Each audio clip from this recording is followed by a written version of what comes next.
Today, I'm going to explain an action sci-fi movie called Death Race. Spoilers ahead, watch out, and take care. The movie opens in a dystopian future in which the US economy has collapsed, resulting in high unemployment and crime rates. As a result, the prison system has descended into crisis, and private corporations have taken over them to earn profit. One such facility is Terminal Island Penitentiary, run by the ruthless warden Claire Hennessy. She makes money by broadcasting the Death Race, in which prisoners compete as racers. They fight for survival in heavily modified and weaponized vehicles on a track built into the prison grounds. The reward for the prisoners is that if they win 5 consecutive races, they will be granted their freedom. In the next scene, we witness a thrilling death race between the final 2 contestants, Frankenstein and Machine Gun Joe. They're fiercely competing and attacking each other's vehicles, but shortly after, Frankenstein's navigator Case informs him that all of his defensive weapons have failed. She advises him to stop, as he can easily get killed. However, Frankenstein refuses to let Joe win and continues to accelerate. He then orders Case to exit the car, to which she reluctantly complies. Unfortunately, moments later, Joe detonates a bomb and destroys Frankenstein's vehicle just as he crosses the finish line. Elsewhere, we meet our protagonist, Jensen Ames, an ex-convict who now works at a steel mill. He struggles to provide for his family and is barely making ends meet. To make matters worse, one day, the police arrive at the steel mill and shut it down for operating illegally. This places Jensen in an even more desperate situation. Afterward, he returns home disheartened and shares the bad news with his wife. However, she remains supportive and assures him that they will find a way to make things work. The couple then begins making out, but suddenly their daughter starts crying upstairs. This prompts Jensen to head upstairs while his wife continues cooking in the kitchen. After some time, he returns downstairs and is horrified to find his wife lying dead on the floor. As soon as he turns around, a masked attacker sprays something in his face. The attacker then places a bloody knife in Jensen's hand and leaves after making a shooting gesture with his hands. Jensen doesn't understand what's going on and quickly passes out. When he finally awakens, he's shocked to see several cops surrounding him. They suspect him of his wife's murder and immediately arrest him without hearing any explanation. The scene then cuts to 6 months later, where Jensen is transferred to Terminal Island Penitentiary. There, a sadistic guard named Ulrich welcomes him with freezing water, chili time, and orders another guard to beat him up. After that, Jensen is led to his cell, where he's threatened once again by his cellmate this time. However, our protagonist quickly retaliates by knocking out 3 men and asserting his authority in the cell. The next day, while he's quietly having lunch, another inmate named Pachenko arrives and tries to provoke him for no reason. He calls Jensen a wife murderer and asks if he has killed any kids as well. This enrages our hero, prompting the two to engage in a fight. But before they can cause any serious harm, some guards arrive and separate them. Ulrich then grabs Jensen and takes him to Warden Hennessy to be punished for causing trouble. However, upon their meeting, Jensen realizes that he's been brought here for some ulterior motive. Hennessy reads his file and mentions how he used to race cars and was a terrific driver. She then informs him that Frankenstein passed away in his last race, but the public doesn't know this yet. It turns out that his absence has caused a significant drop in ratings, as he was very popular and loved by everyone. As a result, Hennessy requests that Jensen replace him while wearing a mask. She reveals that no one has ever seen Frankenstein's face, and his true identity remains unknown. She also claims that Frankenstein has already won 4 death races, and Jensen only needs to win the next one to be free. Upon hearing this, Jensen is initially reluctant, but when Hennessy threatens to isolate him in solitary confinement, he has no choice but to agree. After that, she introduces Jensen to 3 inmates named Coach, Gunner, and Lists, who are the mechanics for Frankenstein's vehicle. It turns out they are among the few people who know about Frankenstein's death. After exchanging introductions, Coach describes the race structure, which spans 3 days and is divided into 3 phases. The first 2 phases are eliminatory, which means that the goal is to finish alive. In the final phase, speed is vital, because the first person to cross the finish line wins. Each participant will be accompanied by a navigator, who will be a female inmate. Next, Lists begins discussing some of Jensen's opponents, including his biggest rival, Machine Gun Joe. Then there is Pachenko, whom Jensen has already met, the Chinese Chinese American driver 14K, Grim, who idolizes Hennessy, and Colt, a former professional racer. At this moment, Jensen notices a van arriving with a group of inmates who are allowed to work outside. They're wearing tracking devices around their wrists to prevent any escape attempts. Seeing this, Jensen becomes shocked, since the masked man who killed his wife also had a similar tracking device. The next day, it is the first phase of the death race, and Jensen is given Frankenstein's attire, mask, and even his ring. Shortly after, the female inmates who will serve as navigators arrive, and Case joins Jensen in the car. He introduces himself, but she tells him to drop the act because she knows everything. At this moment, Coach arrives and tells Jensen that he can remove his mask, since the windows are made of mirrored glass. Jensen complies, and upon seeing his face, Case remarks that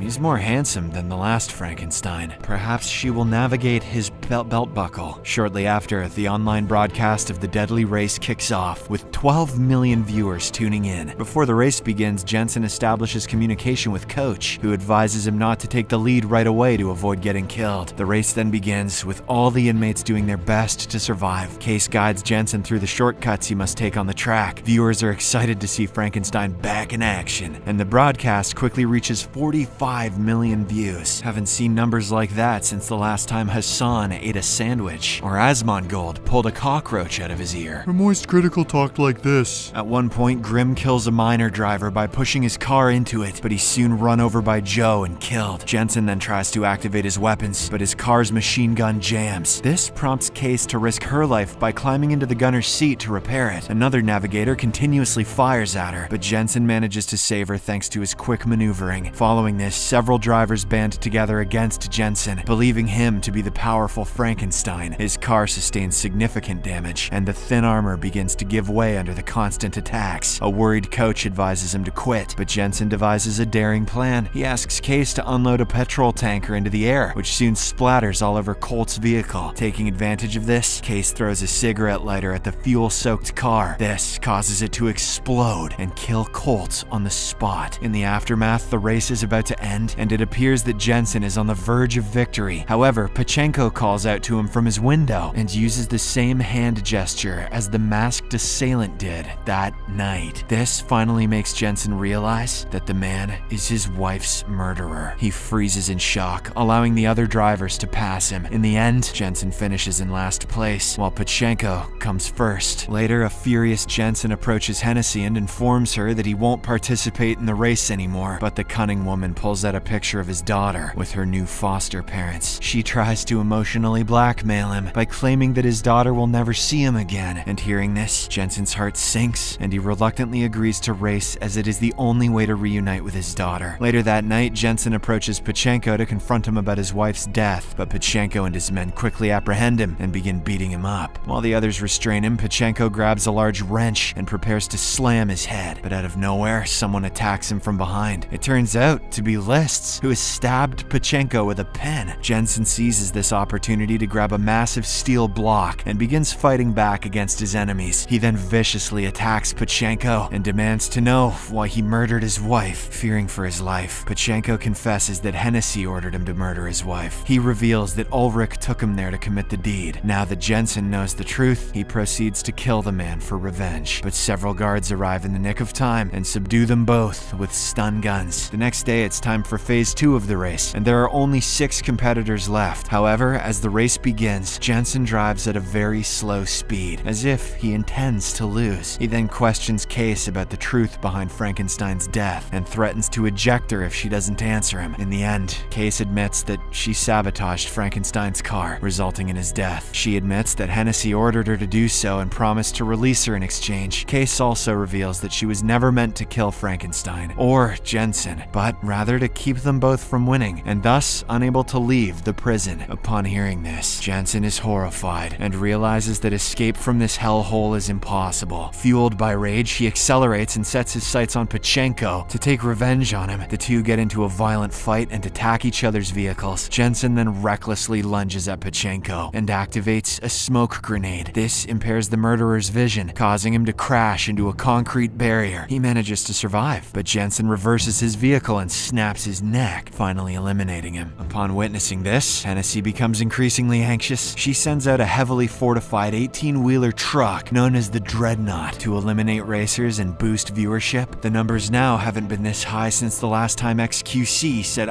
this menacing vehicle, man. This menacing vehicle eliminates numerous racers, and in the end, only Jensen and Joe are left. Realizing that they cannot face this alone, the two decide to team up together to take down the truck. They attack the Dreadnought from opposite sides, while evading its relentless attack. When a trap manhole appears in their path, they each hit it with two wheels, triggering the mechanism. This causes the trap to rise and the truck to collide with it, finally resulting in its destruction. The match also concludes, and only Jensen and Joe advance to the third and last phase of the race. After a while, Joe approaches Jensen and expresses his suspicions that he's Frank. He points out that their voices seem very similar and threatens to unmask him. Meanwhile, Hennessy and Ulrich are conspiring to get rid of Jensen since he's becoming a liability. Ulrich expresses concern about the broadcast, but Hennessy claims that Frankenstein is simply a mask that anyone can wear. The two then decide to plant a bomb under Jensen's car and kill him tomorrow. The next day, it is the final day of the race, and Jensen is plotting with his mechanic crew. He asks them to keep half a gallon of fuel as a reserve, although he doesn't reveal why. After that, he approaches Joe and suggests that they have a conversation because they are the only ones left in the race. Afterward, Hennessy gives a pep talk to the prisoners, while Ulrich plants a bomb in Jensen's car. The match soon starts, and both the racers give each other tough competition. When Jensen tries to use his weapons, he discovers that they have been deactivated by the organizers. Meanwhile, Joe, who has full access to resources, continues to attack his rival, which makes the warden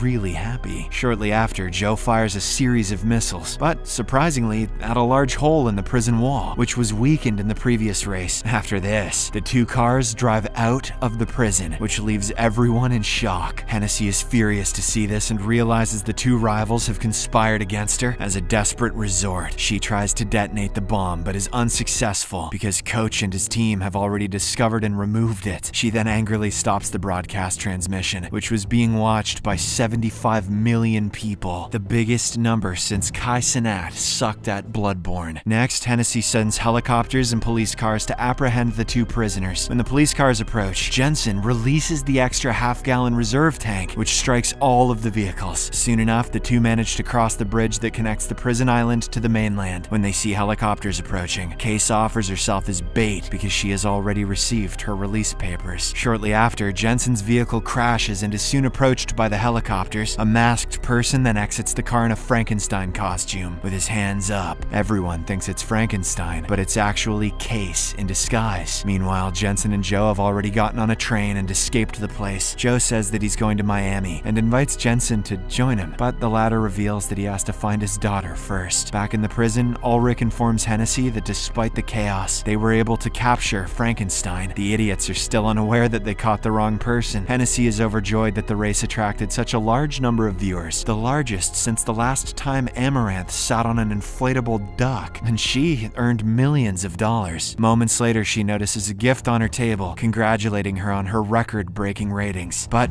when she opens it, she is horrified to discover that it is the same bomb they planted in Jensen's car. At this moment, Coach detonates the bomb in his workshop, which immediately causes an explosion, killing both Hennessy and Ulrich on the spot. The scene then cuts to 6 months later in Mexico, where we see Joe and Jensen working as mechanics and trying to live an honest life. One day, while they're working, Case unexpectedly shows up, and she and Joe excitedly hug each other. She then mentions that she had a minor issue with her release papers that caused the delay. Jensen is happy to see her and introduces her to his daughter, bringing the movie to an end.